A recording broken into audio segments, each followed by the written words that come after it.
I'm extremely excited to announce a brand new sponsor for the Behind the Shield podcast, and that is Transcend. Now, for many of you listening, you are probably working the same brutal shifts that I did for 14 years, suffering from sleep deprivation, body composition challenges, mental health challenges, libido, hair loss, etc. Now, when it comes to the world of hormone replacement and peptide therapy, what I have seen is a shift from doctors telling us that we were within normal limits, which was definitely incorrect, all the way to the other way now, where men's clinics are popping up left, right, and center.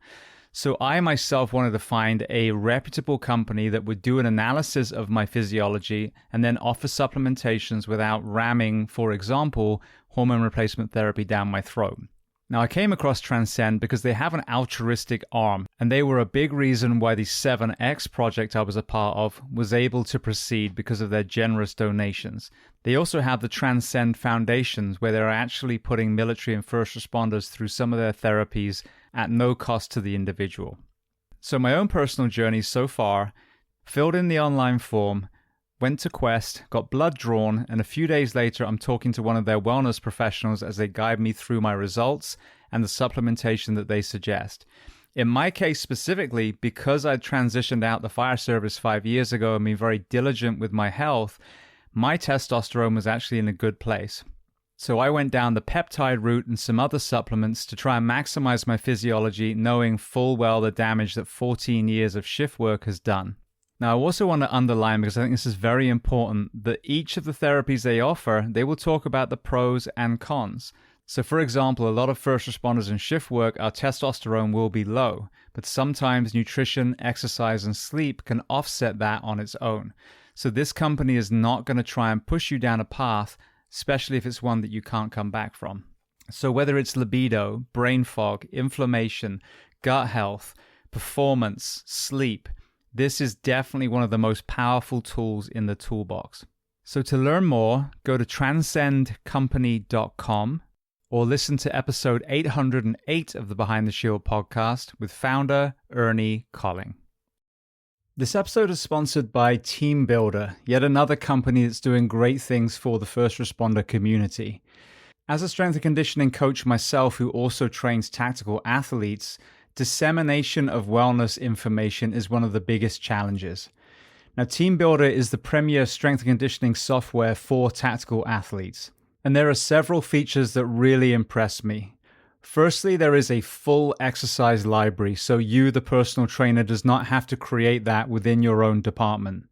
Secondly, you can send out programming, but also individualize, which I love. So you blanket program for everyone. Now you can tweak based on someone's injury, someone's need to maybe drop some body composition, rather than having to write a program for every single person on their own. Team Builder also allows you to build custom questionnaires to collate health and wellness data. It integrates with wearables. And I think one of the most important things is obviously it tracks.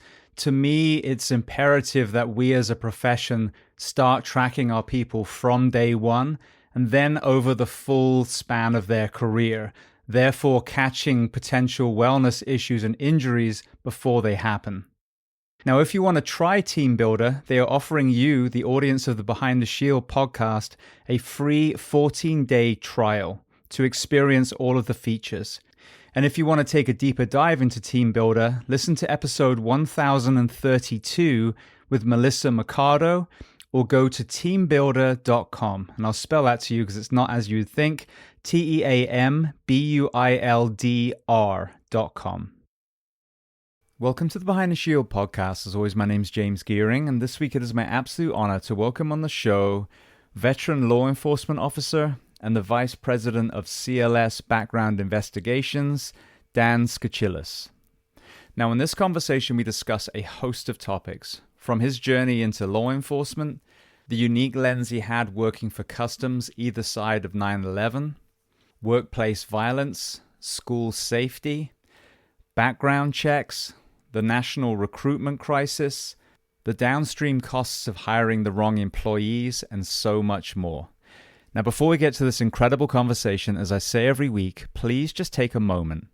Go to whichever app you listen to this on, subscribe to the show, leave feedback, and leave a rating. Every single 5-star rating truly does elevate this podcast, therefore making it easier for others to find. And this is a free library of well over 1,000 episodes now. So all I ask in return is that you help share these incredible men and women's stories so I can get them to every single person on planet Earth who needs to hear them.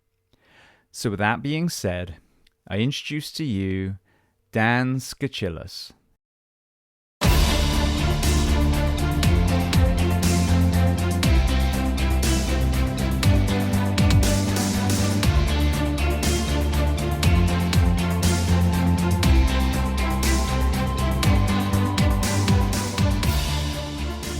Well, Dan, I want to start by saying thank you so much for taking the time and coming on the Behind the Shield podcast today.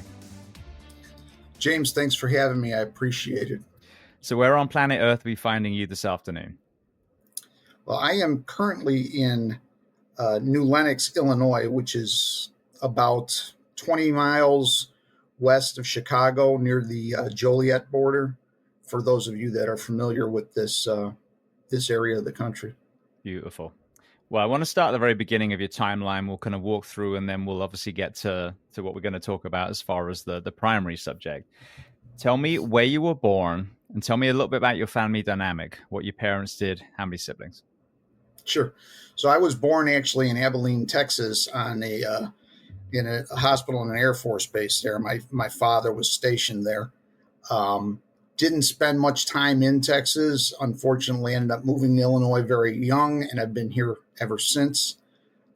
My father was in law enforcement for a number of years before going into the insurance fraud investigations field, and my mom was a nurse after they divorced, which was when I was in 5th grade. So kind of I don't want to say a broken home. I mean, I had both parents, in my life, just not together. I got divorced when my son, was about 3, and we were just talking about it. He's about to turn 18 this summer, and he's got 2 parents that loved him, but I always kind of felt bad about that bouncing back and forth. It had to be done. The marriage was completely done, and it would have been horrendous if we'd stayed together, but watching a child have to spend, Monday, Tuesday, Wednesday here, and then the rest of the week there, or whatever it is. I mean, it has an impact. No matter how much the parents love them, they don't have that kind of stability that a nuclear family has. You are absolutely correct. Yes.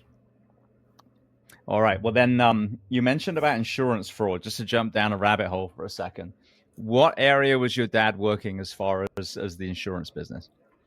So when he left the police department and got into insurance, the insurance fraud component was a relatively new thing. And the insurance industry was actively recruiting from the law enforcement pool, those individuals that were on the cusp of retirement, or those individuals that had just had enough of law enforcement and wanted to jump ship. So he left and he worked for Prudential Insurance for I want to say 15, 16 years before he actually retired for good. I don't know whether he would say it was the most rewarding portion of his life, but it made him a living, and it used a skill set that he was able to develop when he was on the police department. He was in detectives there, so it was kind of an easy transition, I think, for him. What kind of insurance fraud was he investigating? Property casualty for the most part, fire, suspicious house fires, whatnot, vehicle fires. He was actually pretty good with regard to arson investigations. And I think that was training that he got once he got into the insurance industry. But I was always amazed at some of the ways that he would tell us that these professional arsonists, if you will, would cause the fire to spread from one location of the house to another quickly, with leaving very, very, very little physical evidence of the event, or evidence that would not necessarily be viewed as suspicious when presented. For instance, a bag of potato chips will go up in flames very easily because of the oil content in the bag. And if that happens to be in the kitchen and that's where the fire starts, then it can be used to spread that kind of thing. So it was interesting to see. I know he was very intrigued with it, but um, I don't know that he found it to be as rewarding overall as the law enforcement portion of his life. It's an important conversation, I think, especially on the roads. When I first moved to the States, I remember being in a motel, and there was, back in the day, you had the yellow pages and, the white pages. And I remember there was this one from the side, as you're looking at it, the pages were all kind of painted a different color on the edge. So I'm thinking, okay, that must be doctors or, the professions that everyone needs. But it was attorneys, and it was literally about a quarter of the entire yellow pages. And so I was like, well, what the hell, is going on here? And then you live here, and then you become a firefighter, an EMT, and a paramedic, and you see, the ambulance chasing mentality. And then you look at the price of our insurance now. It blows me away that we haven't addressed that kind of frivolous lawsuit element of our legal system. Yeah, it is. It has become a very litigious society overall, and it's not just we do a lot of private investigations work here too, and a lot of that is for law firms, and generally they try the shotgun approach whenever they get a new case. Right, we're going to sue everybody that's associated with this matter, and we'll weed out the ones that are not involved later on. But for one single lawsuit, they may be serving a car accident, for instance. We may go out and serve 15 different individuals associated with that accident, from insurance companies to witnesses to people that were in the car to people that claim they were in the trunk of the car, to any way that they can associate somebody with it, they're getting pulled in. I remember, I think it was Anaheim, if I'm not mistaken, they had a bus accident. It might have actually been the Orlando area, but anyway, they had a bus accident. And they said they were working the scene, and cars pulled up to the scene. People got out the cars and went onto the bus to pretend that they were also on there so they could start their legal claim. So I've watched people lying on the floor in stores, and we've gone and responded as medics. And then the manager will show us the CCTV footage of someone dumping out the laundry detergent themselves and then lying next to it and then starting to scream. Yeah. I mean, it's crazy. Yeah, when I was on the police department, we had one of the main intersections in town was very close to a very large apartment complex, and bus accidents at that intersection were not completely uncommon, and we would have to station somebody at the front and the back of the bus to keep people from running out of the apartments and jumping on while we processed the scene. It was crazy. I remember my very first fire department, Hialeah, we had a case, and it was an absolute deluge of a thunderstorm going on as well.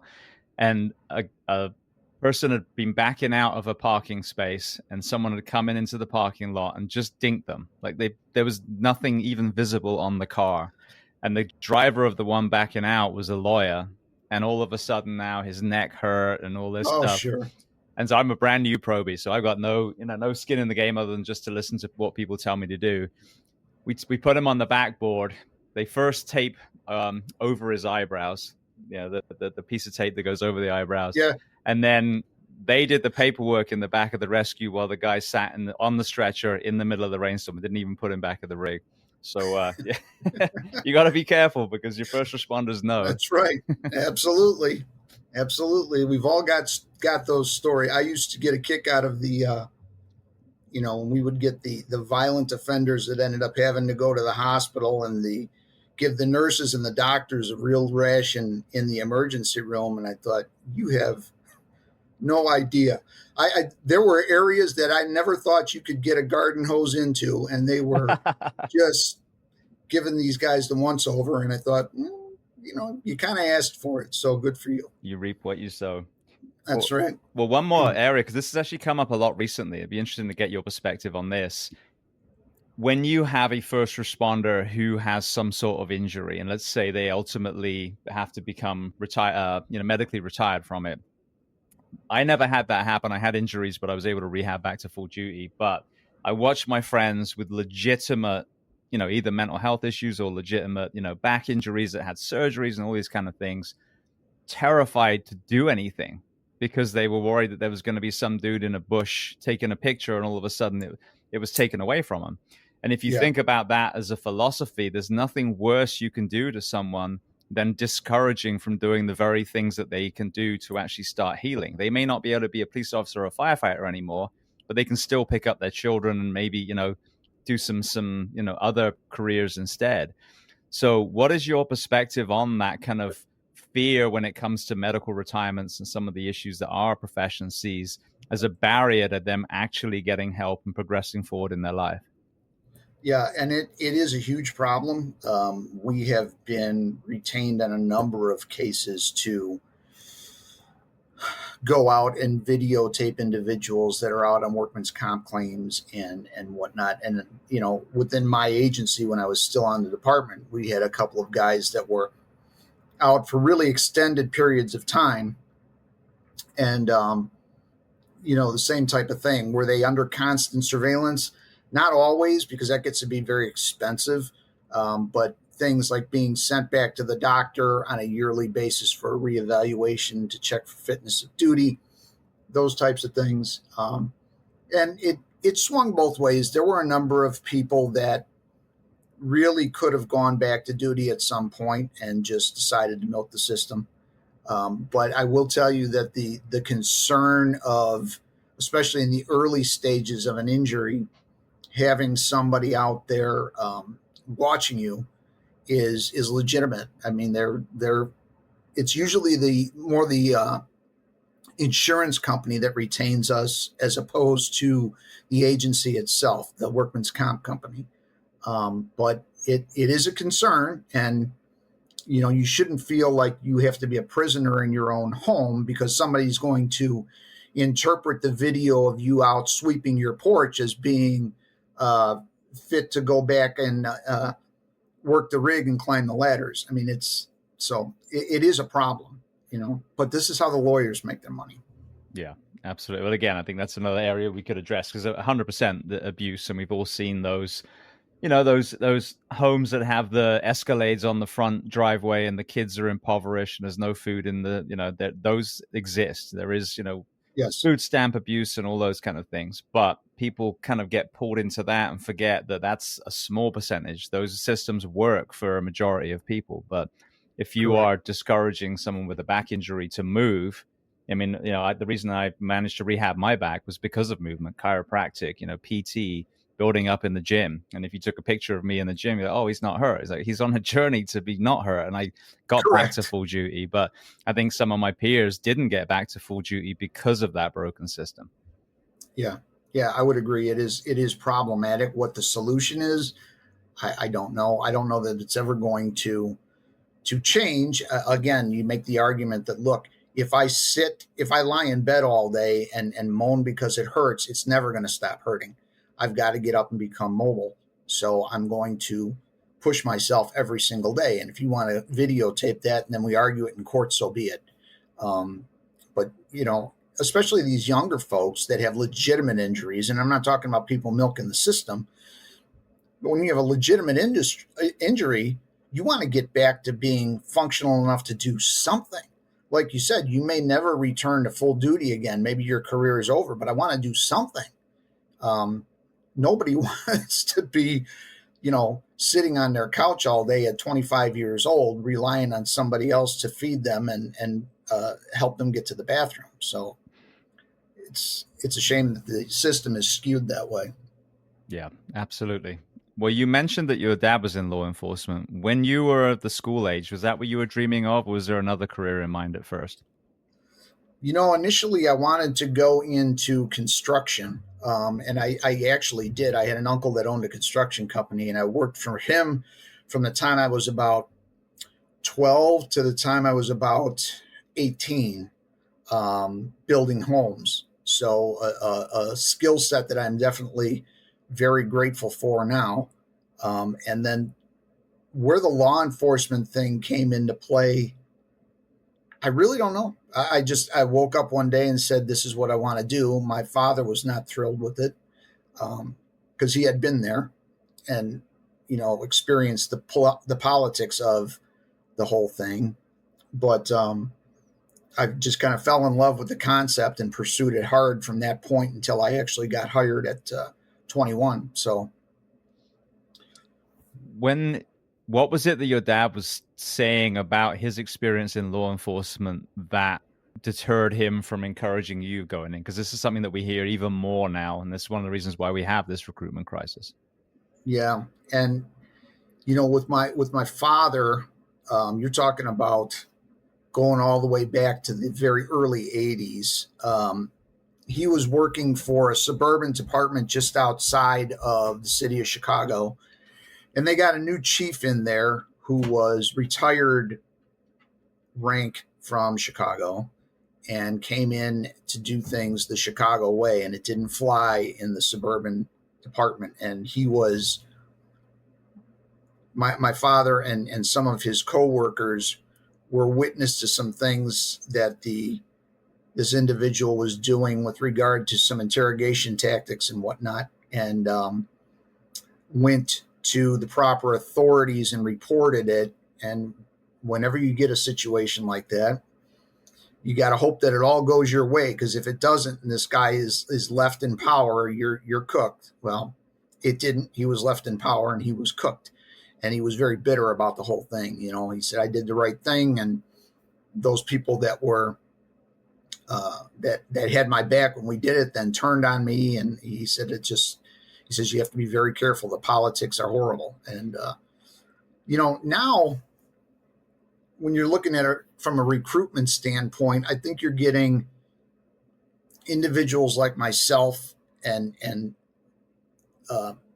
that are discouraging people from going into law enforcement, not just because of the politics, but the way that the society is turned. I mean, the police are just not looked at fondly any longer, and what was a fantastic career is now just something that nobody wants to do. And I'm not out there beating the drum trying to turn people away. I'm out there saying, look, if this is what you're gonna pursue, be prepared to deal with these things. And the career that I once had is not the career that's available right now. And if the pendulum's gonna swing back, well, it's gonna take a long time to get there. It's gonna take a long time. So, and I don't know how much different the fire industry is from the police. I know that they're both entities are having very similar recruitment challenges, unlike anything I have ever seen. And when we get into the backgrounds that we do for fire, we'll go a little more into that. But it's just, I'm in awe of what's going on with the recruitment stuff. It's ridiculous. Well, talk to me about the environment that you entered then. So how competitive was it? And then how were you received by your community back then? With regard to what I'm doing now, or the policing when you first walked in?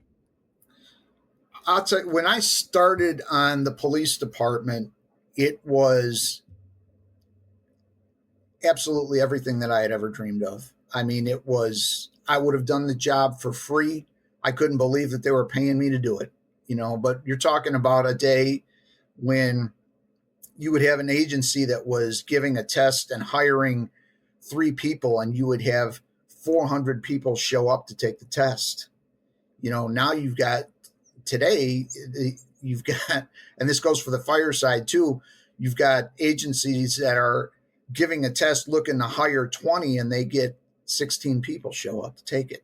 It's just completely changed. And a lot of that is because of sometimes the agencies do this to themselves. They don't necessarily cherish and hold in high regard the great employees that they have. And when they mistreat them, then if they don't think that the word gets out about that, they're absolutely wrong. I mean, back in the day, look, in the early days of the Chicago Police Department, I could have told you who was going on, right? Everybody that went on to that agency was Irish, and they were 3-4 generations deep, right? My dad was a policeman. His dad was a policeman. My great grandfather was a policeman. This is what I'm going to do.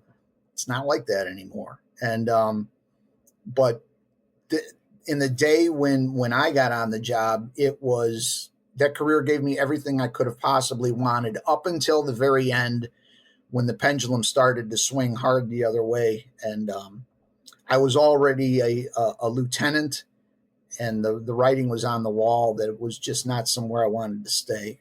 And we were already doing this with the background stuff and some other investigative work on the side. And it just was a more rewarding fit for me to kind of transition out of that and into what I'm doing now. So when you first progressed, what were the kind of roles that you started finding yourself in? So I started as a patrolman, which is where everybody starts for the most part. I was in that role for about 7 or 8 years. And then I was, through a government grant, I was tasked with developing the first tactical gang crimes unit in the agency. So it went into a plainclothes detail. Back in the day when I had hair to grow, I grew my hair long and, had the earring and did the undercover buys and all of those things. And I did that for several years, which was fantastic. And then went into investigations. And I was there for about 3 years.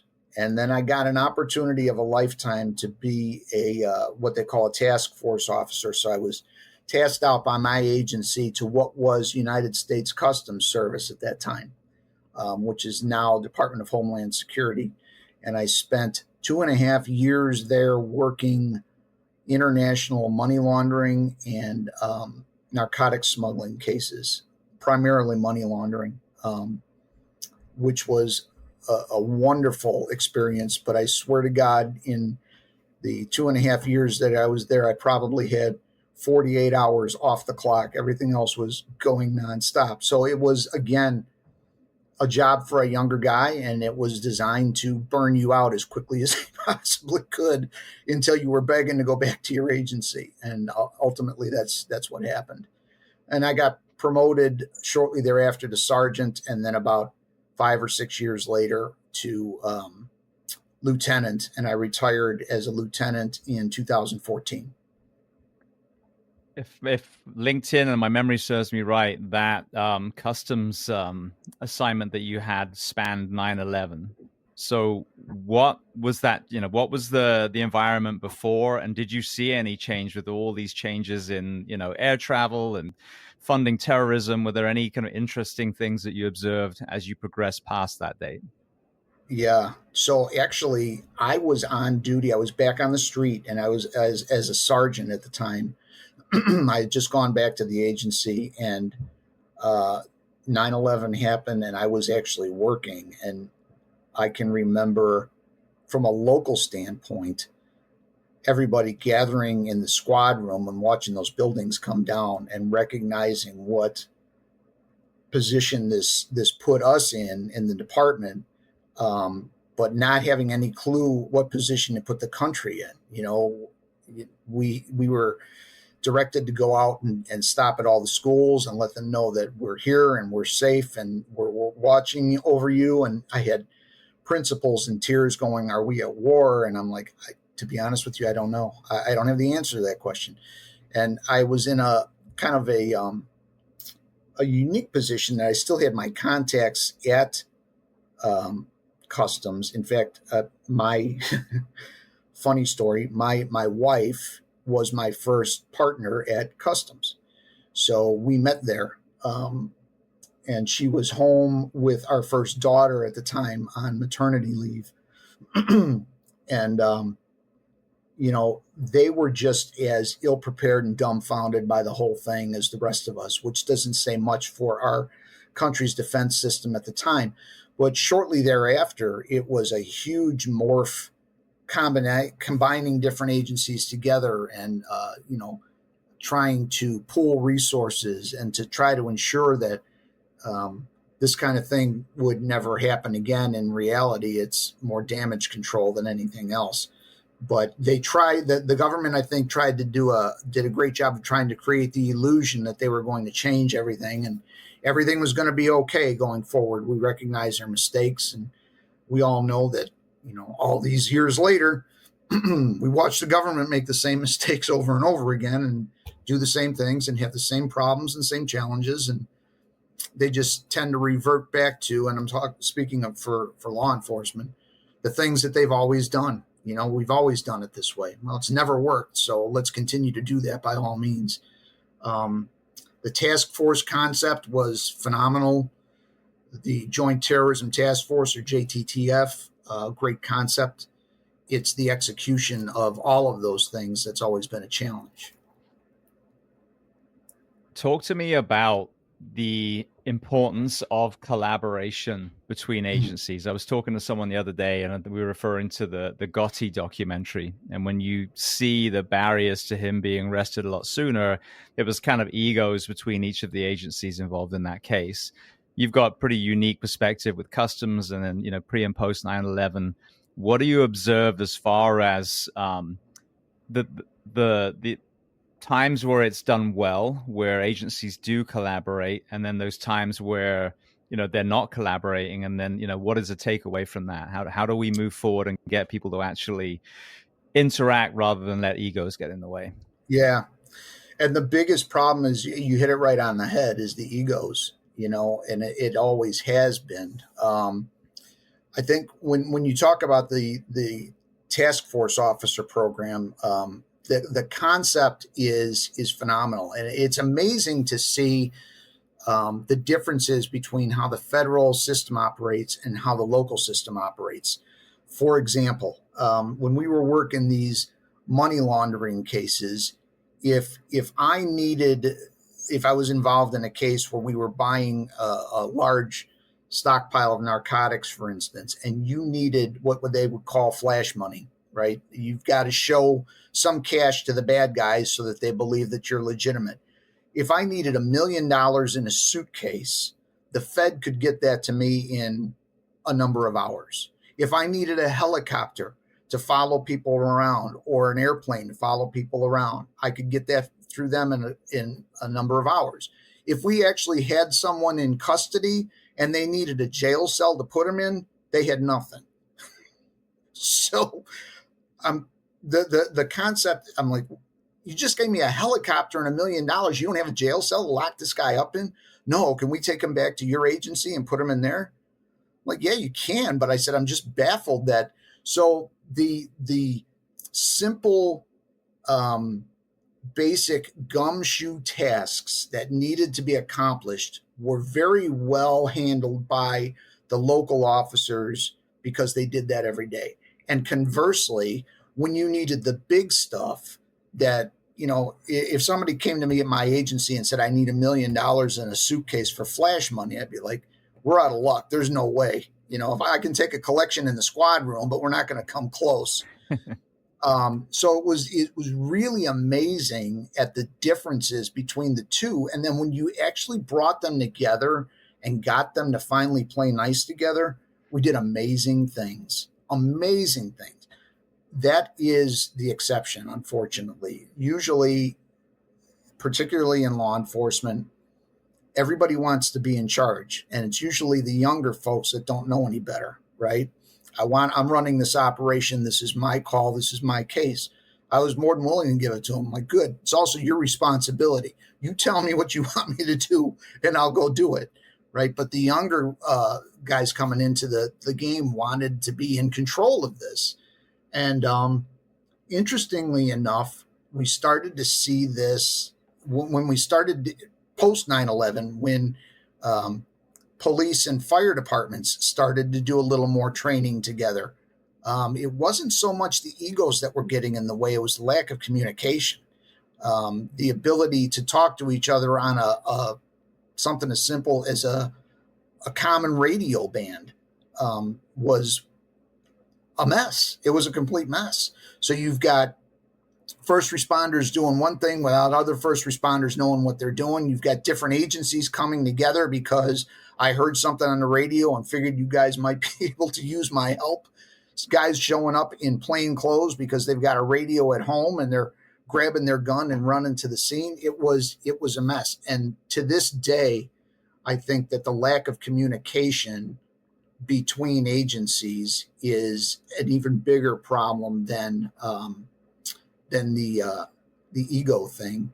And I just don't see it getting any better. I mean, it's to the point where it's dangerous, because a lot of times you see these events that turn to being a mess, and it all boils down to the same thing. You guys weren't talking to each other. Nobody knew what the other one was doing. How do we get here?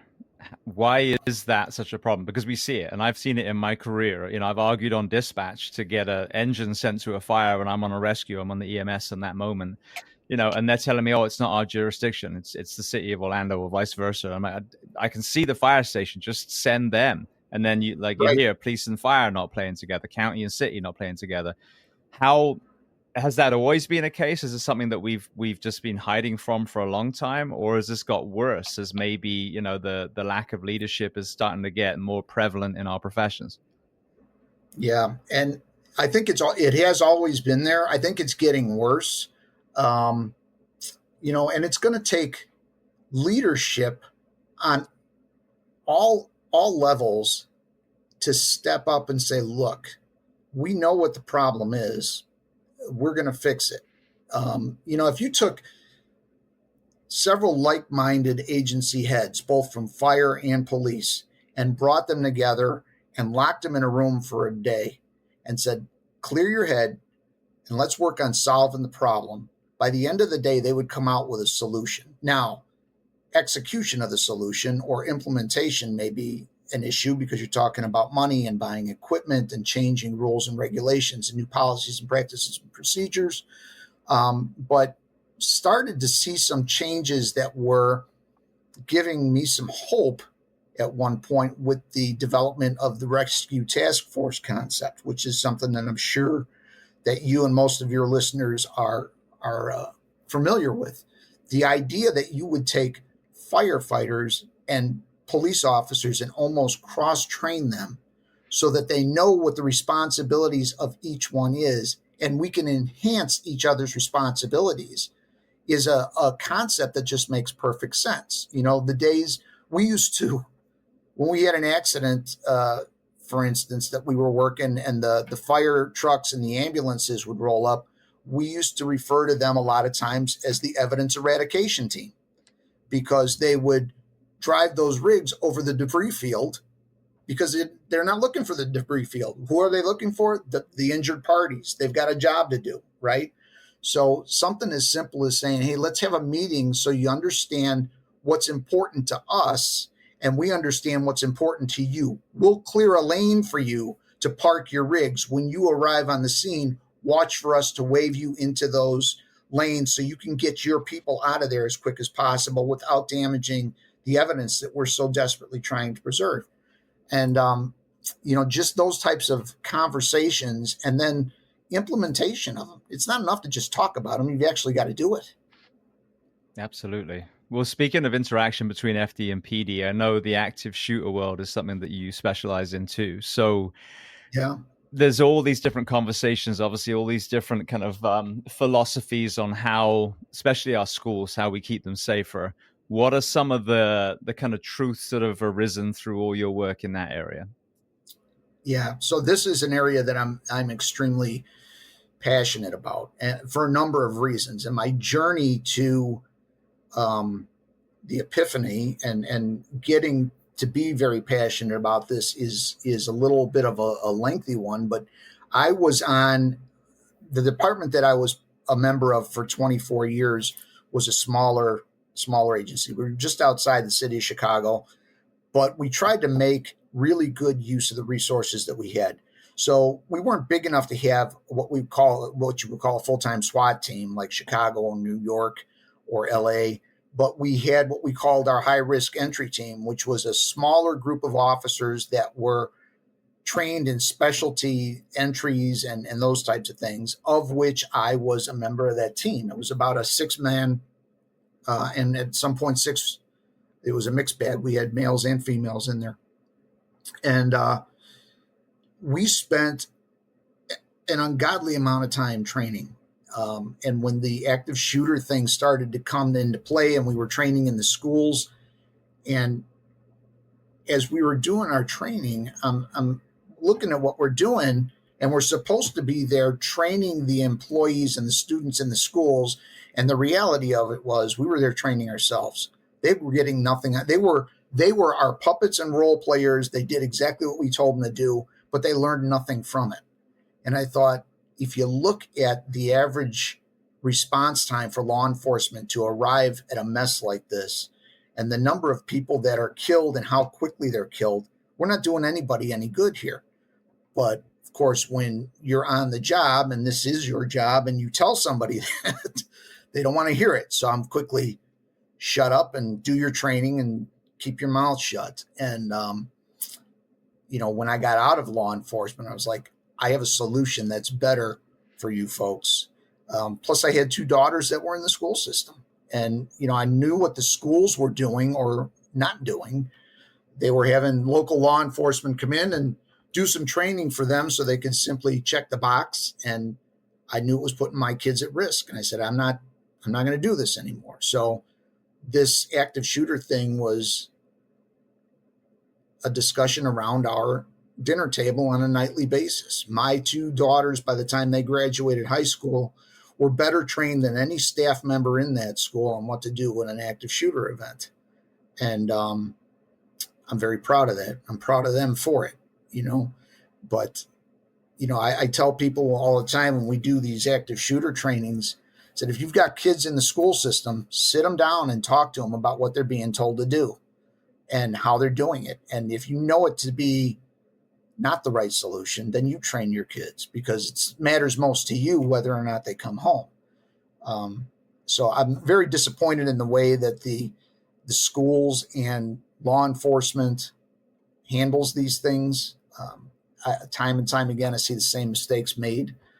They are making some strides, but they're so slow and they're so minuscule. It's just, in order to be effective, they really need to step up their game. It needs to be something taught at an academy level that is standardized across the entire United States. I should be able to, as a Chicago police officer, respond with an LA county sheriff to an active shooter event in a school, and we all know and are operating under the same protocols, standard across the board. Same thing with the fire departments. And until we get to that point, what we're going to have is controlled chaos at those events. It's interesting because you see, we're presented a solution, and a good example is John Spiro is a firefighter. He was in Aurora, and one of the guys that responded to that shooting. And we have like the triage, and there's the things that we look for, and then that's supposed to help us decide if they're deceased, if they're red, if they're yellow. But as he was pointing out, when you've got tear gas and you've got people running for their lives, that changes the presentation of a person. Now it's in the dark, and now you can't tell skin color or all these other things. And the same with the SAVE training that we did. It's kind of like a rescue task force thing. That whole kind of latching on and in theory is great, but it works in a narrow hallway with classrooms. The moment you put it into a different building or an exterior setting, it doesn't work either. So I think, and I'm hearing people talking about, when they are assigned the ballistic vests and the helmets, it's one size fits all. And so you hear, all these drills and the helmets falling off, and, the person can't even see past the vest when they're sitting down. Right. So I feel like there's a lot of box checking where they're like, oh, we did it. We did SAVE training. We're good now. Rather than actually really kind of diving in properly. And then at the same time, equally as importantly, not doing it in a way where you're exposing our children to this rehearsed murder over and over and over again, because we're right. traumatizing them at the same time. Yeah. Yeah. And it's, I'll share a story with you. So my daughter, I have 2 daughters, and my oldest probably got these speeches more and more than the younger one did. But she, when the schools have an event somewhere, anywhere in the country, typically the other schools in the country, their response is pretty standardized, right? We're going to have an assembly tomorrow to talk about the event at Columbine High School, and we're going to all hold hands and sing Kumbaya. Not that that's a wrong thing. And then I'm going to assure you that this could never happen at our school because we have a plan in place. And they would leave it at that. And in the middle of one of such presentation, my daughter, interestingly enough, she's actually a quiet kid, kind of a bookworm, nerdy type of kid, but she raises her hand in the middle of this auditorium and says, "What's your plan?" She goes, "I don't want to know what your plan is for me. I already know that." She said, "What is your plan? If you're walking down the hall and you encounter the shooter face to face, what are you going to do?" And he said, "Well, I'm going to call 911." And she goes, "You're dead. You're dead."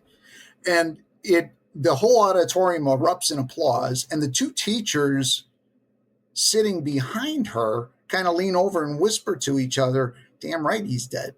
So it's like you get this junior in high school who says the quiet part out loud that everybody already knows and is thinking. You know, the media and those people that have control over our lives in these institutions keep feeding us the emperor's new clothes, right? Nobody's looking at it going, "This guy's naked. He's not wearing any, it's not delicate robes. It is what it is." So the fact that she brought that to everybody's attention was kind of interesting, but it doesn't change things. I mean, the schools in general continue to go for the box check and spoon feed these kids a lot of BS, the lockdowns and whatnot. If my kid locked down in her classroom when there was a window right next to him that she could have gotten out of and gotten away and got killed because of it, I would be beside myself, right? Sometimes you can't overlook common sense, you know, and they've done a great job of indoctrinating our kids to do just that. So it's a dangerous situation. It really is. I had a terrifying experience. I took my son for his annual doctor's visit when he was in elementary school, and I'm literally at the front desk signing him back in. All of a sudden, everyone starts moving. I'm like, what the hell is going on? And they had a code red, a legit code red, the first one that they ever had. And so they were like, "Mr. Gearing, sorry, you're going to have to come in. There's a little kind of office behind the desk, and you have to come in here." And so I got to see it. As a first responder, I got to be a parent watching what it's like for these teachers, for these children. And they are so vulnerable. And there was zero communication. And I get it. You know, how are you going to disseminate all that amongst a school of, 1,000 or whatever it was? But I was literally in there, and it was kind of like where the photocopier was and all those areas. And there was one of those paper guillotines. And I was looking at the guillotine going, I'm going to have to snap that off. And if someone comes in, there's snowball's chance in hell, but that's all we've got. Right. And it really illustrated how important it was for the SRO. And I just interviewed Dave Grossman again for the third time. And when you hear about all these incidences when someone has actually addressed the shooter, almost every single time they're stopped, because that's not in most of these children's minds, as they're playing this kind of almost video game where they are the predator and the prey are just scattering everyone. Now someone, right, whether it's just with words or with a weapon, they stop them. More often than not, they drop the weapon. So for me, having seen the vulnerability and not being a firearm in that moment, and what happened there, it was a legitimate threat, but the guy was a disgruntled ex of one of the parents. He threatened to come to the school and didn't actually come to the school. But if there had been an SRO there with a weapon, obviously it would have completely changed it. But a classroom, a school with no opposition to a firearm, you got a firefighter running at someone with a guillotine is your best shot. So to me, right, that SRO, that officer in every school is the bare minimum, I think, to at least create a deterrent so most of these shooters don't even try in the first place. Yeah. And, it's interesting because the SRO positions a lot of times are given to those individuals that are in the twilight of their career, or less than stellar individuals on the street. So they're moved into this position. And the reality of it is those people that hold those positions probably need more training than the average officer on the street. I mean, do you realize what you're asking these guys to do? If you've got an active shooter in a school and you've got an SRO armed with an AR-15 and he is the defense, the school is absolute chaos. You've got kids running all over the place. And now you've got to find that one individual that is the target of your problem, if you will, and stop it. I mean, it's just an incredible ask of any human being. And I think that the training for these SROs should be highly specialized. And it's not that big of a deal. I mean, there are all kinds of classes that will train you on how to do these things and how to deal with them. Send them to the classes. If they're going to be effective in this position, you're going to have to train them to do so. But, again, budgetary restraints and, parents that are, I don't want to scare my kids. I don't want, somebody running around with an officer in the school with a gun. And okay, well, what is the other choice? I mean, let's look at what the alternative is here. This is the world we live in. I didn't create it, but boy, we got to deal with it. Yeah, I experienced in my son's middle school what happens when the wrong person is in an SRO position, and not so much from a shooter point of view. I won't even get into it because it's a story I've told many times, but they can do a lot of damage too, because when they're not obviously protecting from a school shooter, they are interacting with these kids. So, and I've had a few people on here. That's in good police programs. That's where they send some of their best. And obviously they're going to rotate. You want to get out there on the streets and do your job too.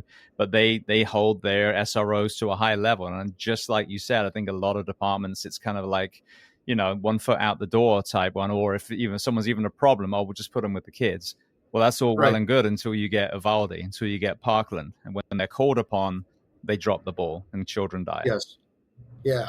Uvalde, and I get questions about this all the time. I don't, my days of having to or feeling obligated to defend police officers is done.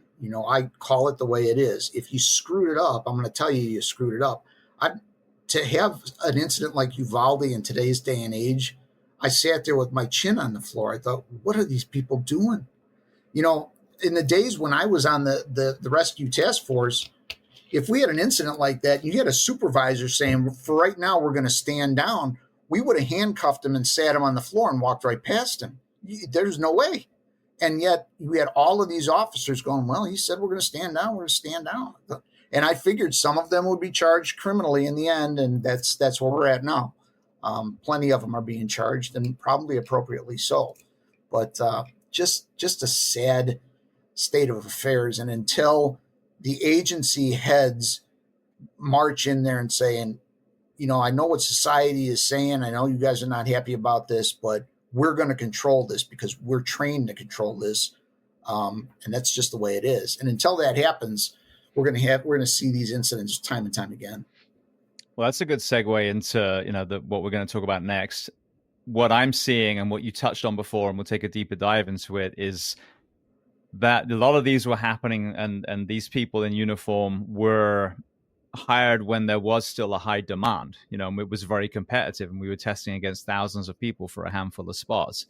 As we've seen this decline now, the bar is getting lower and lower, and where you used to take 5-10% of a list, now you're taking 85% of a list. And so the probability of exactly what we're talking about has increased. And so I've heard firefighters say, well, if it's a school shooting, I'm not going in. That's not what I'm paid for. That's the wrong kind of human being to be wearing a uniform. I'm sorry. I know we don't carry a gun. We're not going to go running in when they're blasting. But the moment there's a warm zone, you're sure as shit that we're going to go in there and do whatever we can to get those kids out. So you've got a very unique perspective. You got into the world of, background checks. Talk to me through this unique lens that you have as far as the actual numbers that you've seen in this declining recruitment crisis in your profession and mine. Yeah, and it's on both sides. Probably worse on the law enforcement side than it is on the fire side, but both have declined so rapidly and so drastically. Sometimes I can't keep my head on straight. So CLS background investigations, we've always specialized in backgrounds for public service, police and fire. And that's because that's our background. We come from that area, and we know what it takes to fill those roles properly. So with that perspective, I'm confident in saying that we do this better than anybody else in the country for fire and police.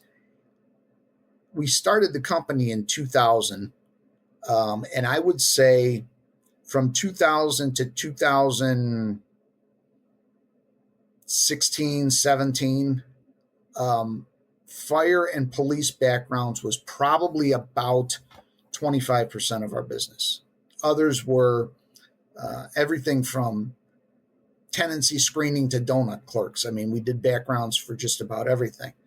Today, and I would say the last 5-6 years, police and fire backgrounds is about 85% of our business. So much so that we don't actively pursue anything except public service backgrounds. I'm seeing agencies that are in a perpetual state of testing constantly.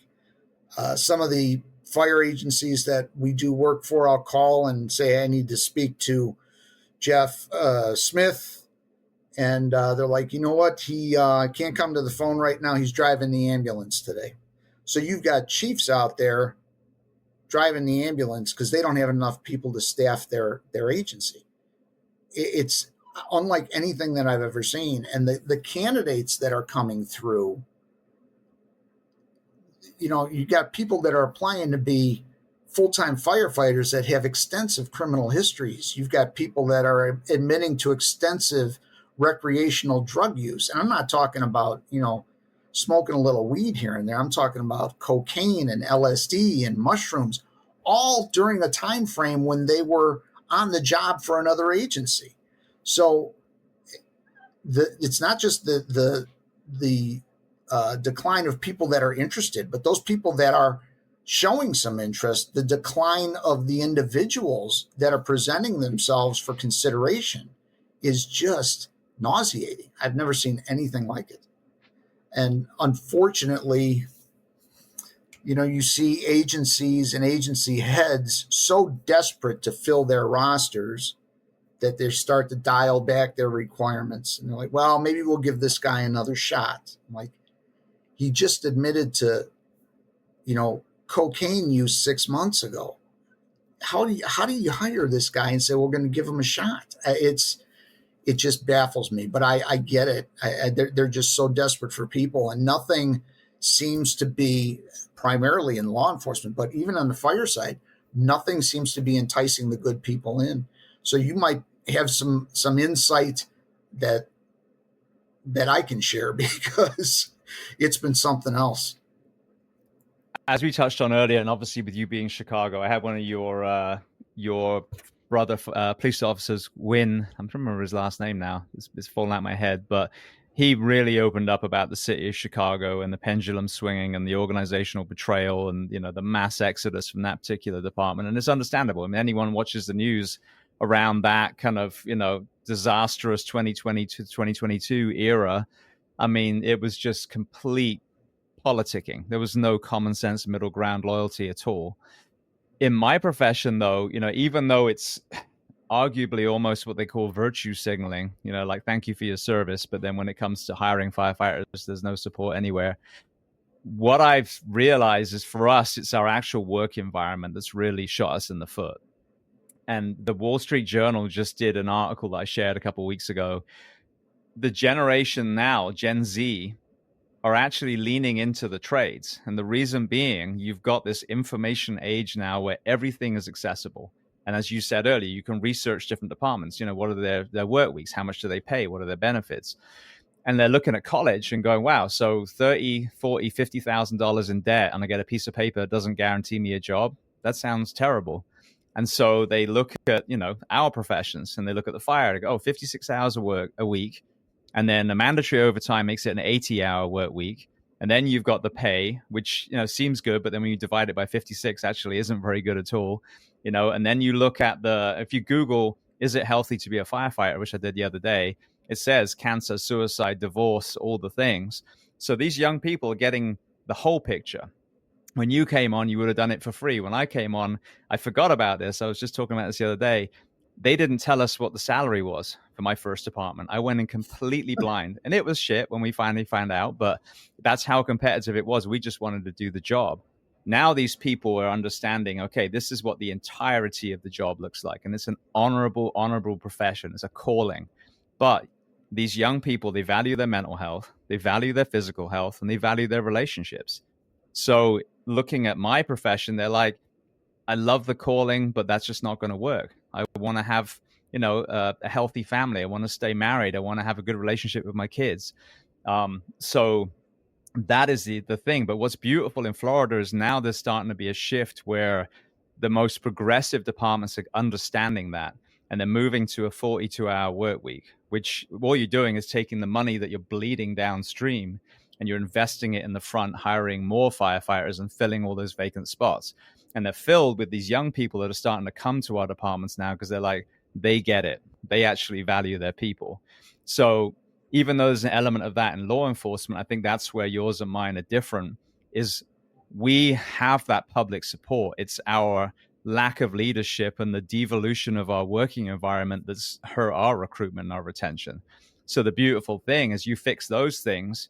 You don't need for the media to turn around on their opinion on fire. We're already somewhat loved. So if we fix that, as these departments in Florida have already seen, now people start lining up outside your door and wanting to work for you again. Interesting. Yeah, it's and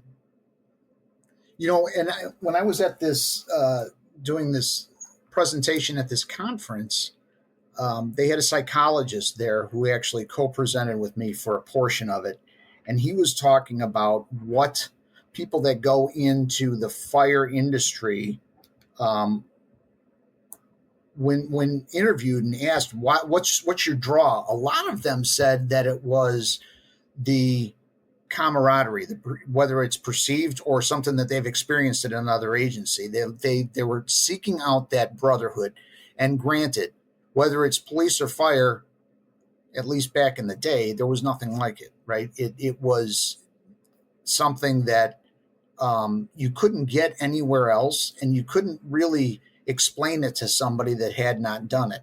And I think that the people that are seeking that out are getting fewer and further between, right? Like you said, the younger folks they have other desires, other things it's not so much how much time I spend at work and what my work life is like. It's how much time are you going to give me away from work so I can do the things that I want to do and spend time with my family or whatever the case may be.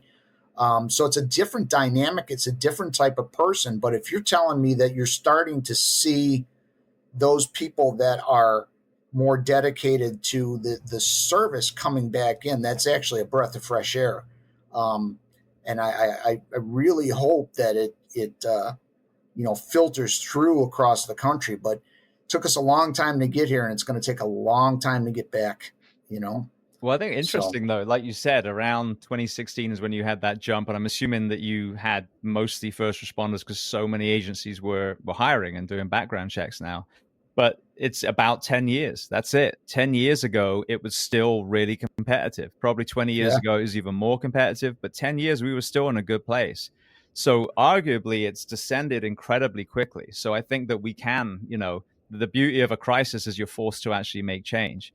And Florida, we were in kind of a beginning of a revolution now. Last year, 7 fire departments went to this new schedule. The year before, 1 did, and then they kind of broke the seal. And I was just presenting of a local county the other day who I'm hoping they're going to make the move too. So it really is exciting because those people are out there. Like I said, the trades are being lent into by these young people. They want to work with their hands, but that work-life balance, and I know it's kind of a cliche term, but we just destroyed our first responders. I mean, we just worked them into the ground. So, and that camaraderie and that brotherhood and that sisterhood, 1,000%. Like my crew, Truck One from Anaheim, I got married, I think 10 years after I left Anaheim, if I'm not mistaken. And all my best men were from there.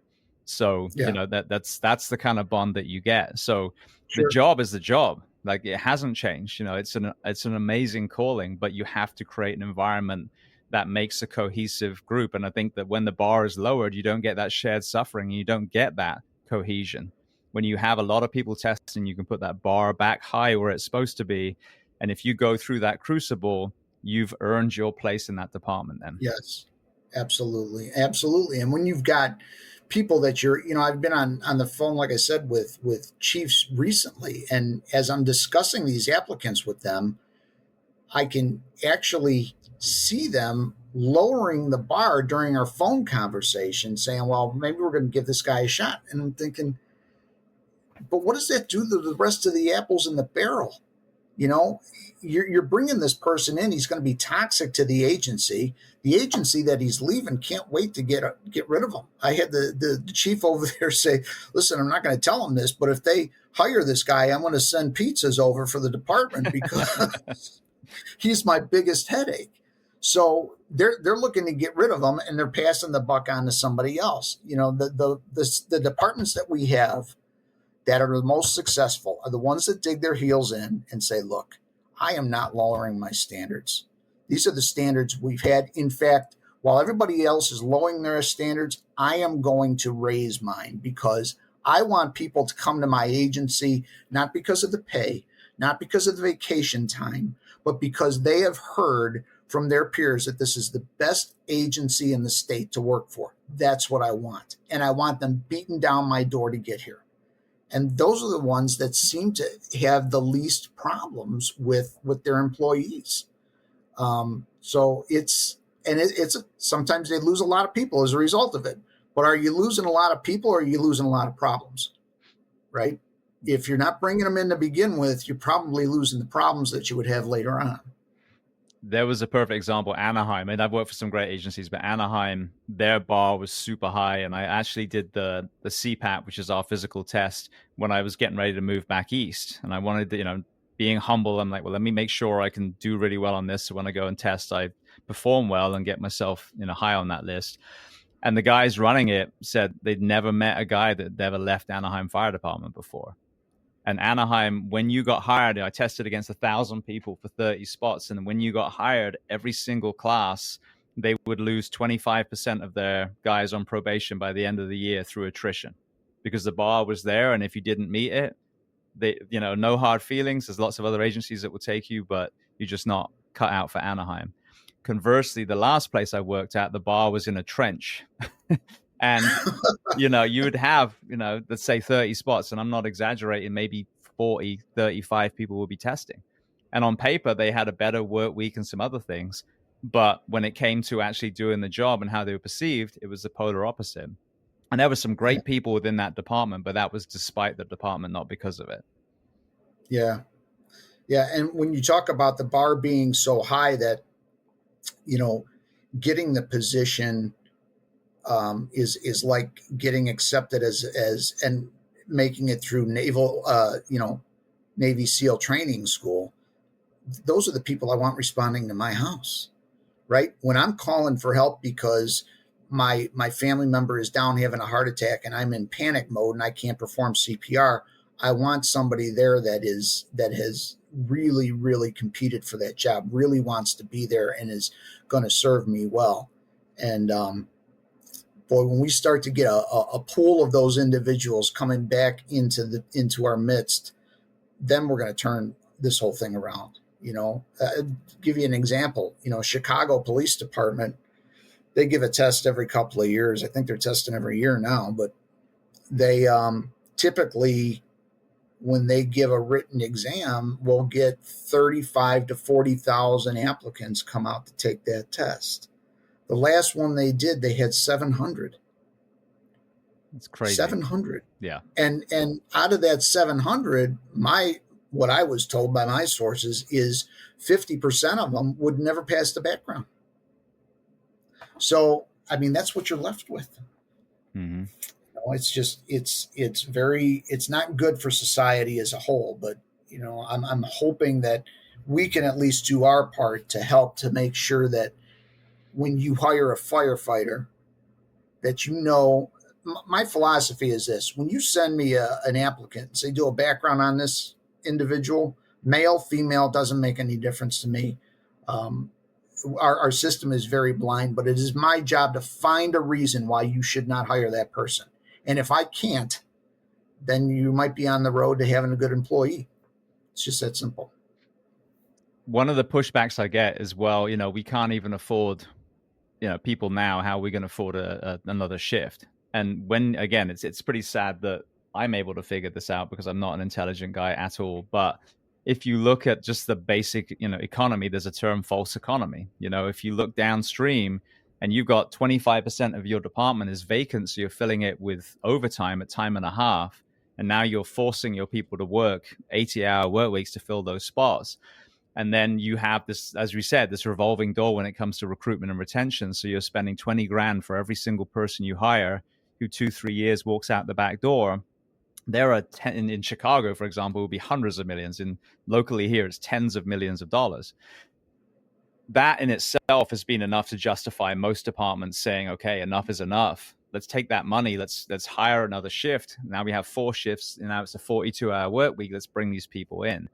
You just, before we hit record, though, gave me another really interesting statistic as far as the financial element, because sadly, as much as I would love to think that a lot of these leaders care when, our men and women pass away and that will be enough to make change, usually it's dollars and cents that actually gets people's attention. So talk to me about the cost that you discovered of every single bad apple, trying to get rid of them in a department. Yeah, and I knew when I presented the question that it was going to be, that the number was going to be high. I guess that the number that I received from the masses was higher than I expected that it would be, but it still didn't surprise me. So during a presentation that I was doing in a room full of fire chiefs and upper management for the agencies, as well as commissioners and trustees and whatnot, the question I asked was, for those of you that have had a bad hire, what was the cost associated with getting that hire terminated from the agency or getting them separated? And I didn't want details of the incident. I didn't want names. I just wanted a dollar figure. And the dollar figure that was thrown out to me was $500,000. Now, I don't know how long it took them, because no matter what the dollar figure is, if you take the time component, which is probably years to get this person removed from or separated from the agency, you could probably take that figure and triple it easily, because he or she is not at work. So again, like you said, you're filling his slot with overtime to accommodate the needs of the agency.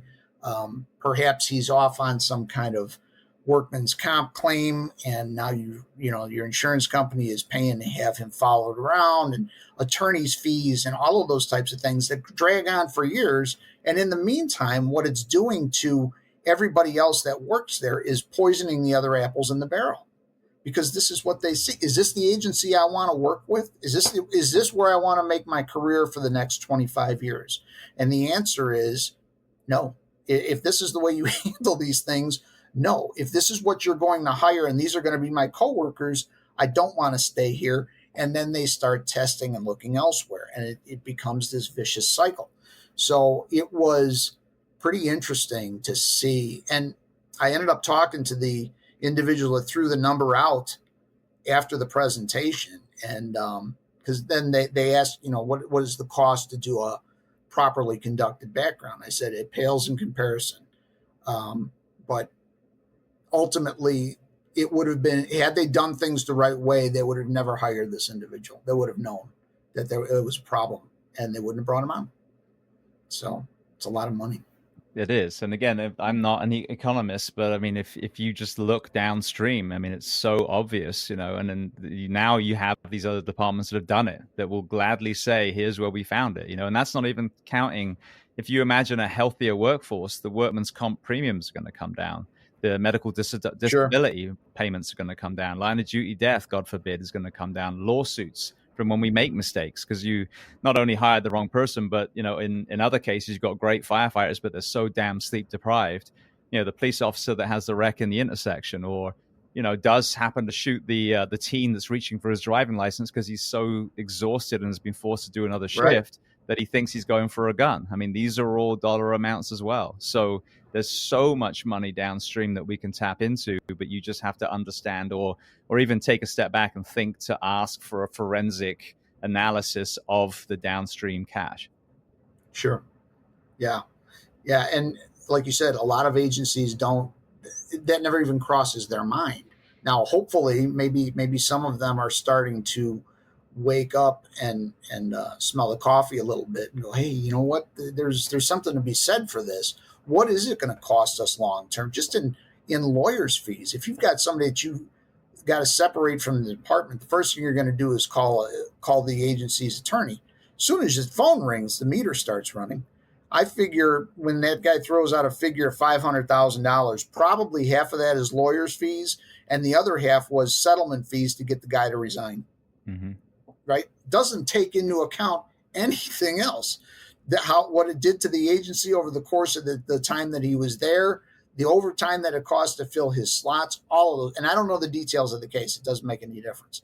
Ultimately, if you've got time involved, and you're generally never going to be able to whistle either a firefighter or a law enforcement officer in, because they've got a lot of times union protections or civil service protections, and say, as of tomorrow, you no longer work here. Have a nice day. It doesn't work that way. It is a long process to get them gone.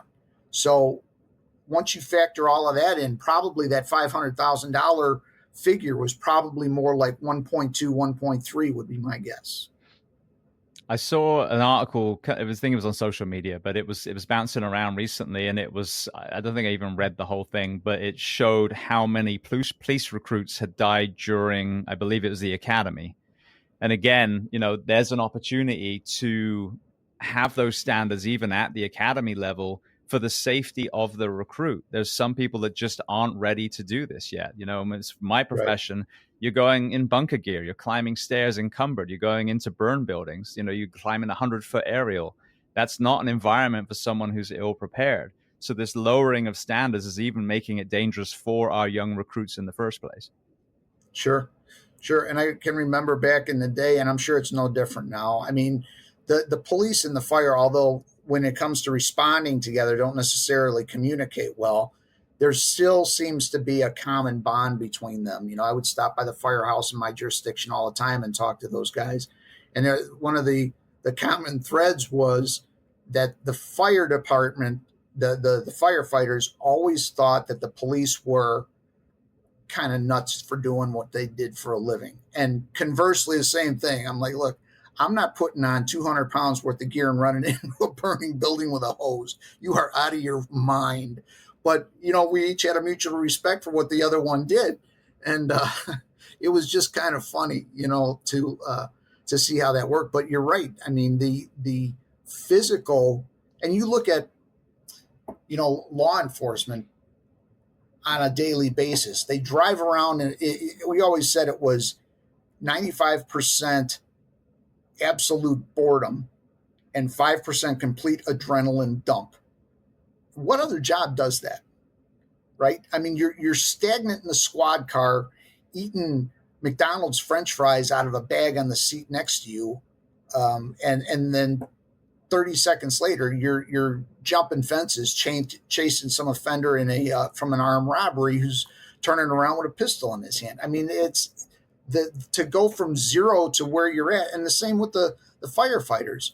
You're 2:00 in the morning sleeping in your bunk, and 30 seconds later, you're trying to put your pants on outside this fire rig to go run into a burning building. I mean, it's what it takes to do those jobs is a lot. And there are people out there that are willing to do it. Like you said, it's truly a calling. We just got to find them again, and we've got to find them, and we've got to let them know that this is a position that you earned. It's not given to you. You earned this. If you make it through probation and you're a member of this department, damn it, you deserve to be here. You earned it. Not because we had a hole in the roster and we needed to fill it, but because I trust you to save my life when shit hits the fan. I've seen You the know? fire department leaning into hiring straight from high school now, 18-year-olds. And when I've spoken to a lot of the people in the kind of psychology and neuroscience world, they've said, just how irresponsible that is, that the young brain isn't ready for that kind of trauma. What is your perspective on, coming from a profession where 21 is usually the hiring age, on lowering that age in my profession? Boy, I don't know. That's a good question. I look at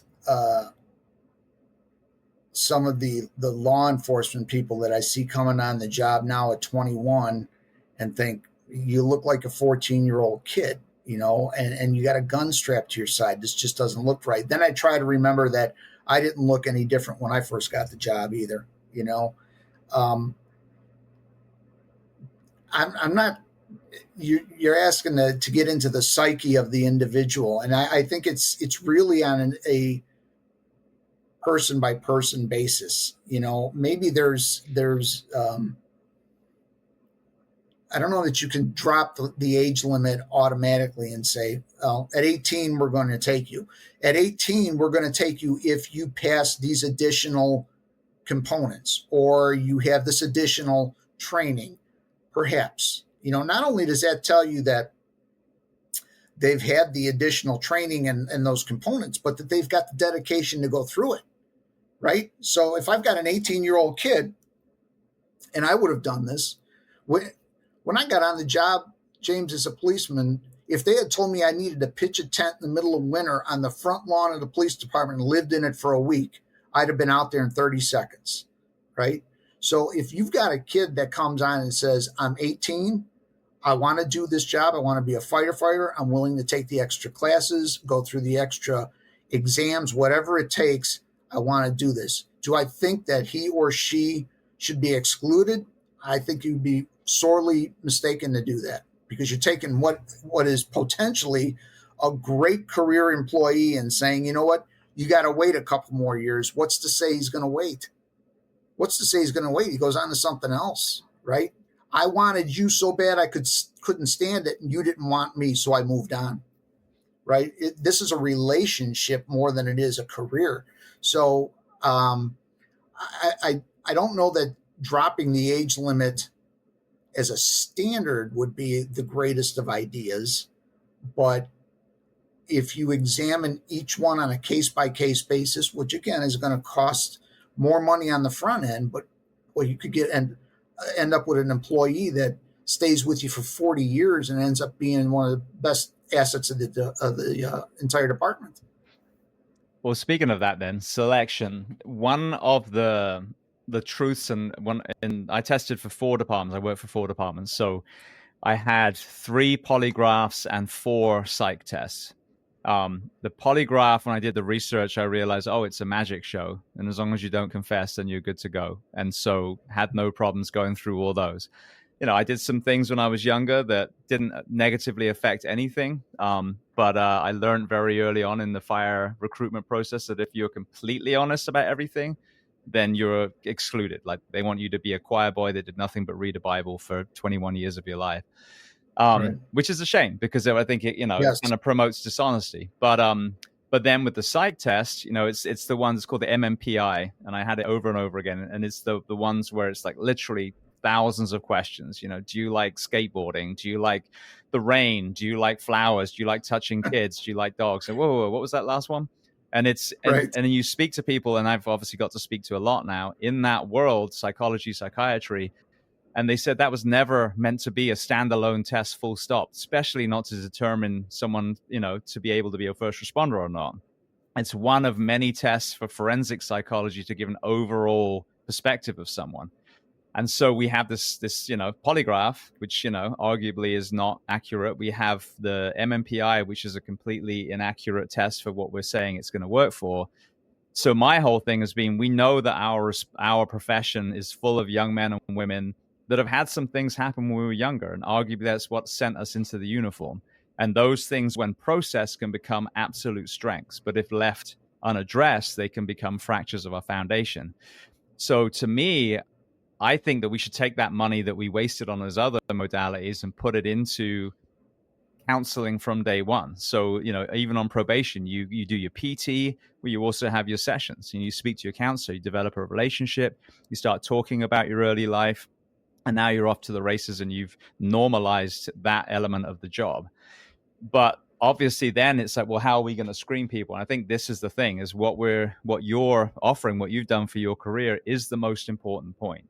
Up to this point, if someone has done things that really are going to be detrimental to this profession, it's going to show itself in, the background checks, because psych tests, as we've seen, they just, unless you're willing to invest thousands into each candidate and do a full forensic psychology exam, you're not going to find it with a single test. So talk to me about the depth of the background check, and how confident are you of finding the right kind of candidate through the system that you guys have developed?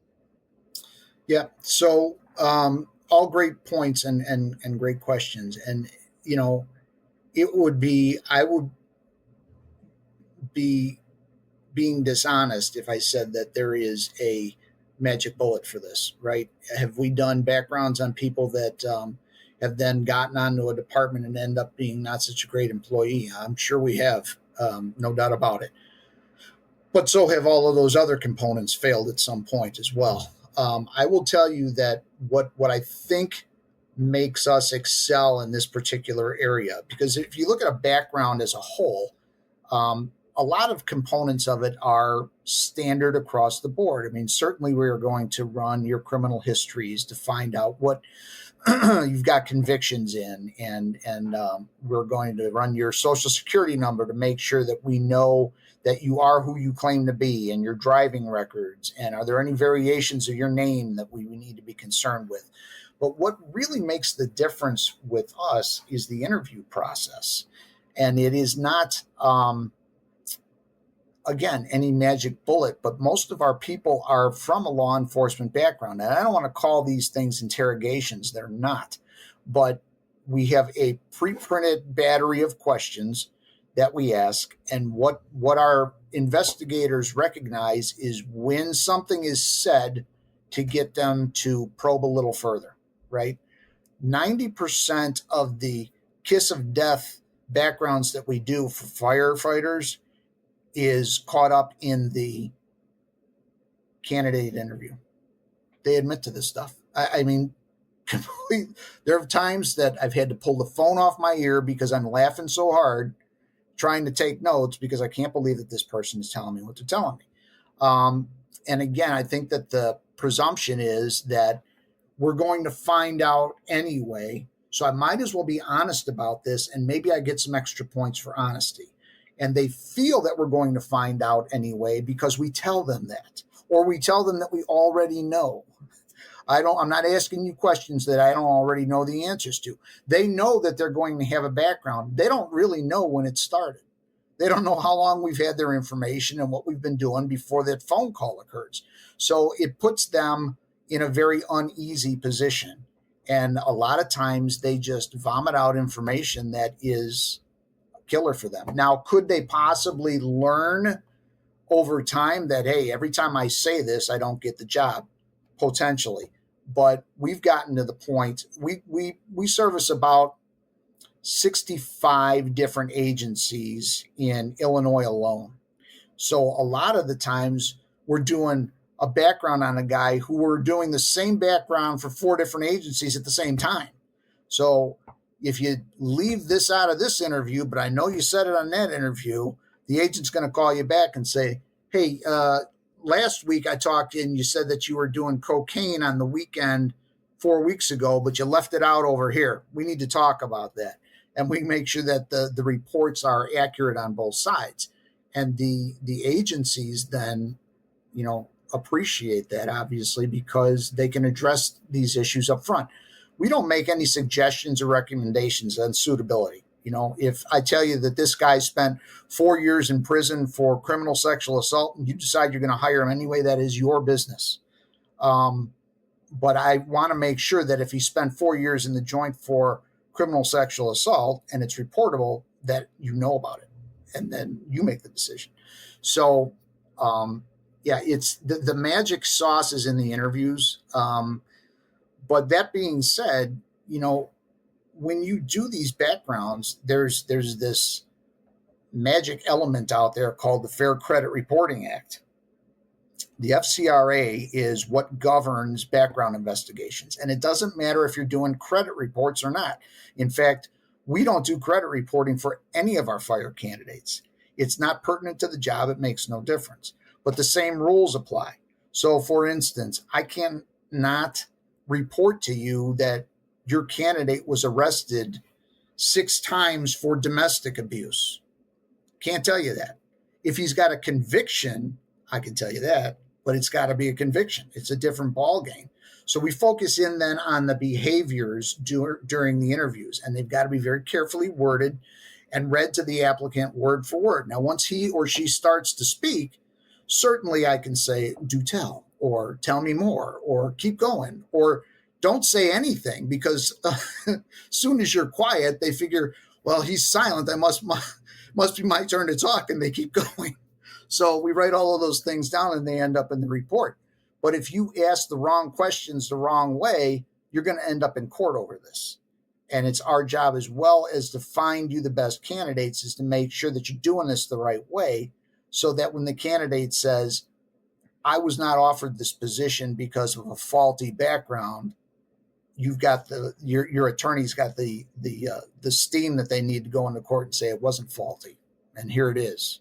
So all very, very important components. This is why having those agencies that either do these internally, or worse yet, let their police departments do it for them, you might as well stop doing them altogether. Rather than have the police department do it, just don't. If that's your approach, don't do it, because there's all kinds of issues with that. That's so interesting. When I first started testing after the academy, I moved down to South Florida, and we did this. You do one test, you do the fireground stuff, you do the EMS skills, and you do a written, and then they send the results to multiple agencies. I think it's called the fire team.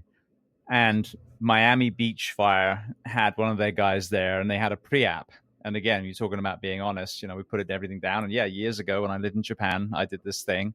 That was the only time I did it during that very short period. And he literally screwed it up and threw it in my face. I was like, you're disqualified. I'm like, oh, okay. So then from there on in, I'm like, well, I'll withhold that truth.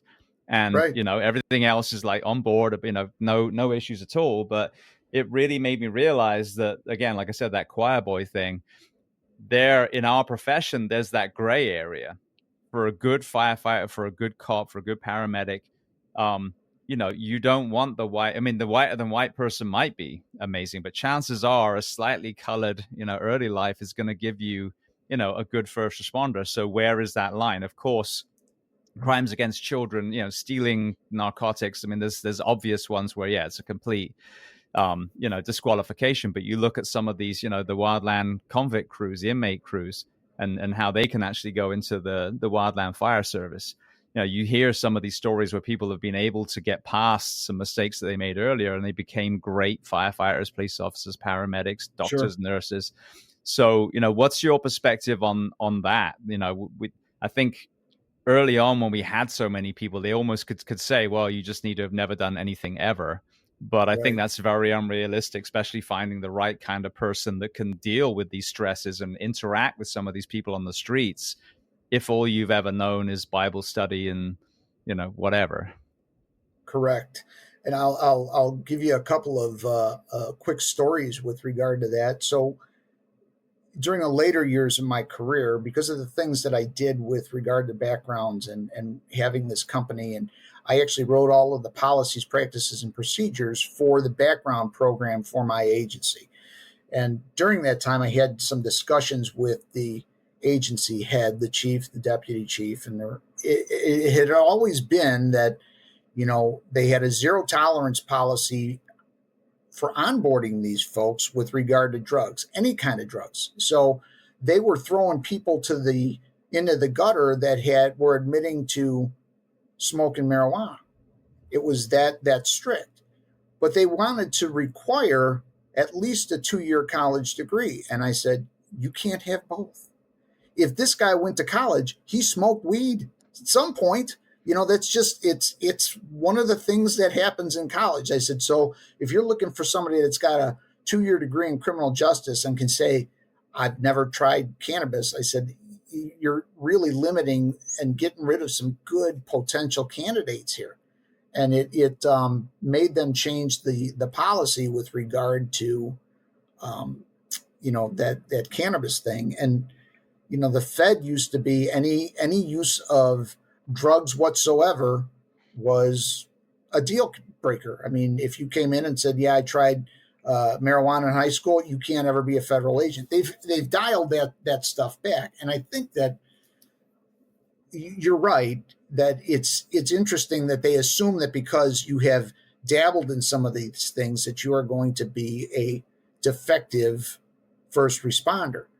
When I was first on the job riding with my field training officer, we responded with a neighboring town to a very large party, underage drinking party. There probably were 100 kids in this house. And when we got there, they scrambled like rats. Now, I found it to be quite amusing because I was doing the same shit 18 months earlier. Mm-hmm. Right? And when these all ran out of the house and we walked through, and the lead officer on the call said, all right, everybody's gone. I said, they're not gone. He said, I'm telling you, rookie, I've been through that house. There's nobody in there. I said, I'll bet you I can go in there and find at least 5 people.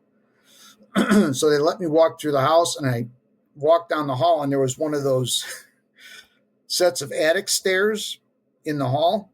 And I grabbed the cord and I pulled it. 3 of them rolled down the stairs at our feet. Went down into the basement, and they've got these long curtains covering the window, and you can see feet sticking out from behind the curtains.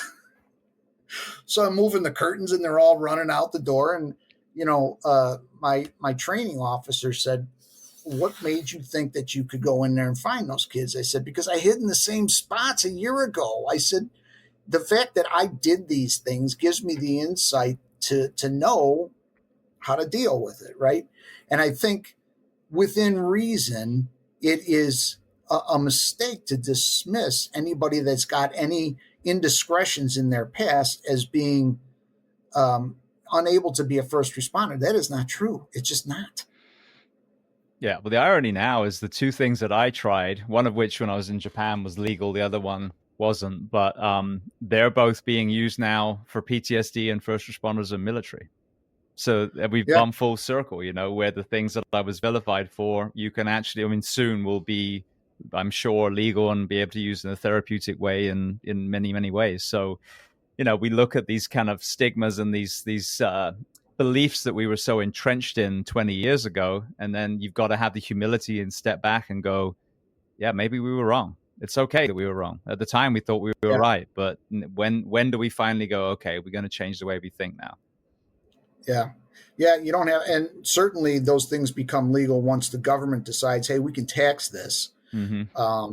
Same thing applies, to cannabis, which is a nationwide rolling wave. They're taxing it to death, and now all of a sudden, because they can tax it, it's okay for everybody to smoke it. Well, I don't really see that much difference between cannabis and alcohol, to be honest with you. It's the way in which it's applied that's problematic. So do I have a problem with a firefighter that goes home on his days off and smokes a joint because that's what he does to relax? Not particularly. Just don't come to work under the influence, and don't come to my house smelling like it, right? Those are my requests. Unfortunately, some of these people don't have the common sense to do that. I've had, when was the last time you went anywhere, James, where you weren't walking down the street going, somebody here is smoking weed, or pull up at an intersection and somebody's got their windows cracked down. It's illegal to smoke it while you're on, or drive while you're under the influence of it. And yet you can smell it coming out of the windows of the car next to you. Mm-hmm. So it gets abused, right? The privileges or the lack of restriction gets abused, and then everybody suffers for it. So, but to create blanket policies And in fact, there's laws against it. The EEOC has issued some opinions with regard to backgrounds in particular, that you cannot create a blanket policy that says anybody that's convicted of a crime cannot work here. Anyone that's ever used illegal drugs cannot work here. You cannot do that. You're going to get yourself sued for it. So it's got to be on a case-by-case basis, and that's probably the way it should be. Absolutely. So to kind of summarize then, for people listening, talk to me about the different services that you offer and where people can find it. Yeah. So we are on the web, obviously. CLS-ENT.com is CLS background investigations. But we've taken the services that we offer, and we've talked about a number of things here, James, to include the private investigations component, the background component, and the active shooter component. We've taken all of those things, and this is an unintentional byproduct of the backgrounds as well, and created a workplace violence mitigation solution, right? So if you're screening your people before you hire them, you're less likely to let the fox into the henhouse. If you have policies, practices, and procedures in place that support a safe working environment as it applies to mitigating workplace violence, you're less likely to have a situation that involves that. And if you take active shooter training and train the people that have qualified to become part of your employment family, you have even less of a risk. So if you go to workplaceviolencemitigation.com, you will find all of our services listed there, broken down individually into what they do, and then how they work together to create a solution that reduces the risk of having a workplace violence incident in your place of business. Fantastic. Well, I want to throw some quick closing questions at you before I let you go, if that's okay. Sure, absolutely. The first one I love to ask, is there a book or are there books that you love to recommend? It can be related to our discussion today or completely unrelated. Well, I got to make a pitch here. I actually wrote a book on active shooter response. It is called If You're Looking for a Victim, Keep Looking. You can find it on Amazon. It's a very easy read. I want to say the whole thing is about 115 pages. And it's probably at this point less than $15.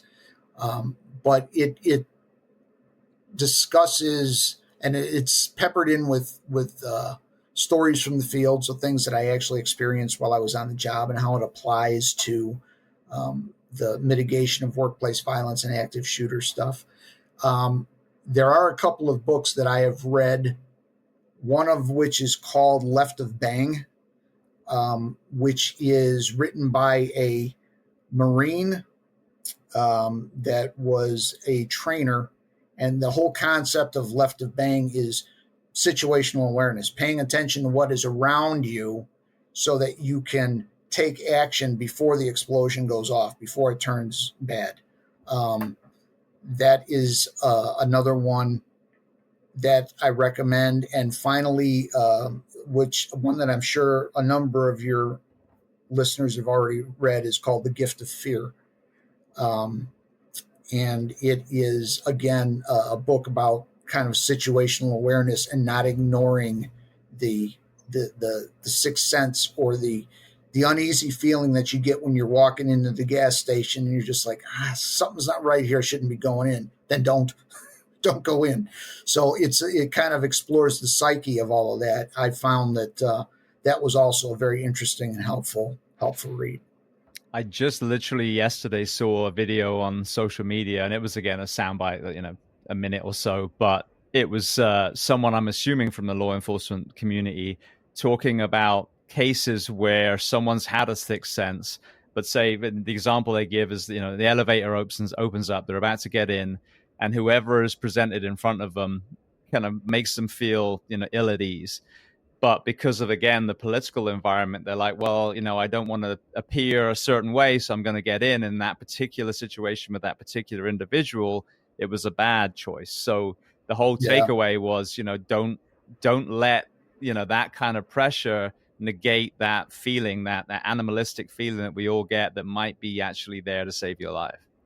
Yeah, it's there for a reason. God puts it there for a reason. Pay attention to it. Absolutely. What about films and documentaries? Um, there was a documentary, actually, a documentary that I just watched the other day with my wife on the Gabby Petito case that I thought was very good, very interesting. There was a similar one, and it was on Netflix. I cannot remember the name of it. About a young lady that was kidnapped, and God, I wish I could remember the name of it, James. But ultimately, she was kidnapped. It was a weird situation. She was legitimately kidnapped and held captive for a number of days. She was sexually assaulted multiple times by this guy, and ultimately, he ended up taking her back to her childhood neighborhood and releasing her within blocks of her parents' house.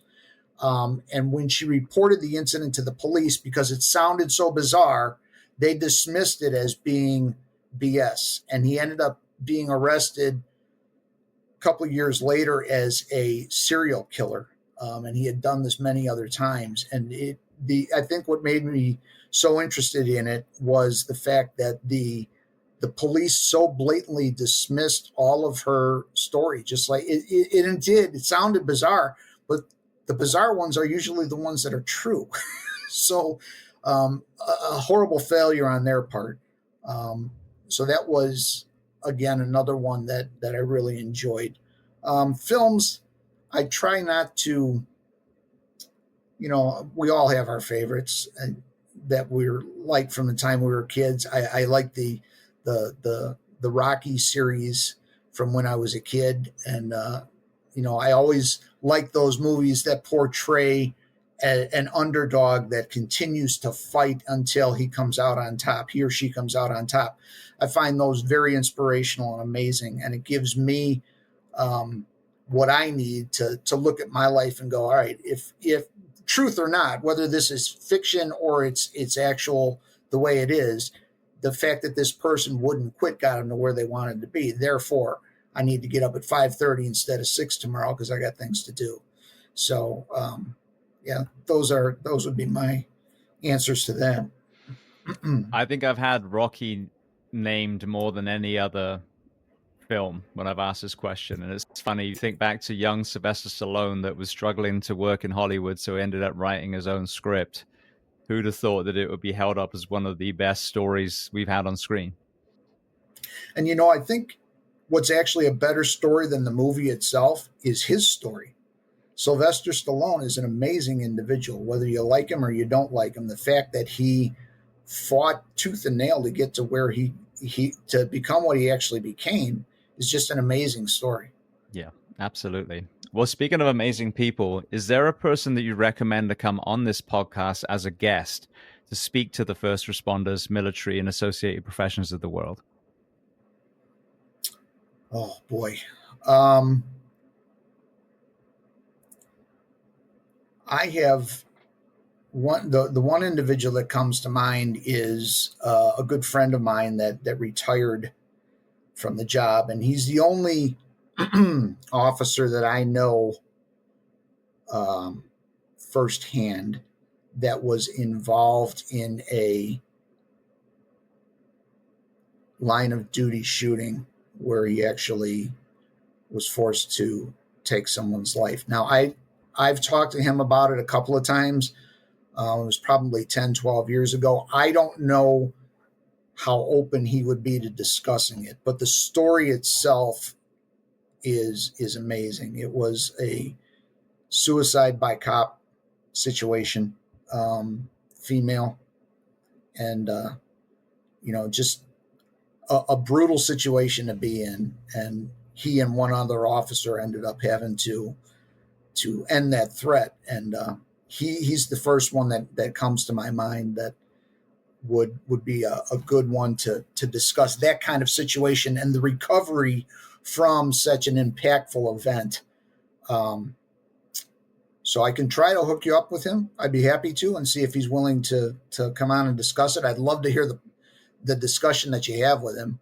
But it's more focused on the law enforcement side. Now, if that doesn't bother you, then reach out to him and see what he says. Yeah, no, I have my guests from all over the place, but I've had a lot of cops on here, and I think that's an area I didn't even understand it fully until someone said to me probably about a year ago or now. But they were saying, yeah, in certain religions, Christianity being one of them, if someone truly believes that suicide is a sin, then it's a kind of loophole in their mind, in their distorted thinking, that, well, if I just get someone to take my life for me, then technically I haven't committed suicide, and then I'll still go to heaven.